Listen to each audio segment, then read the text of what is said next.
Бізге маған біреу дуа жасаған сияқты. Жолым болмай жүр. Бір емшіге барып едім, жақын танысым дуа жасаған деді, сферамды қарап беріңізші деп өте көп адам терапияға келеді. Әрине жолымыздың болмағанның бәрін дуадан көріп, жауапкершіліктен қаша беру қате. Бірақ дуаның барында жоққа шығара алмаймыз.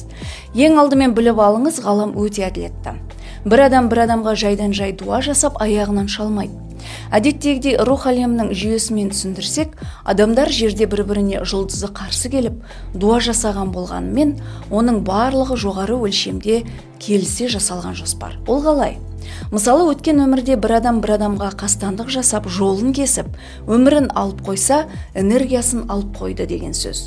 Жоғары әлемде барлығы энергия түрінде көрініс береді. Бір-біріне қастандық жасаған екі жан өмірден өткеннен кейін денелерін тастап, жоғары өлшемге өтіп, келесі ғұмырының жоспарын жоспарлайды.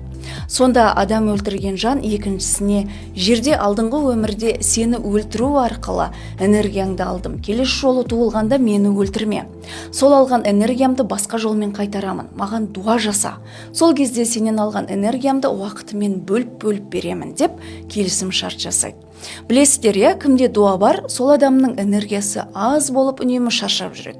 Оның себебі кезінде алған энергиясын дуа жасаған адамға береді. Негізінде дуа контрактысының уақыты болады. Қазір түрлі энергия тазалайтын мамандар шықты. Контракт уақыты аяқталған дуаның орнын сол мамандар арқылы сфераңыздан тазалап алсаңыз әбден болады.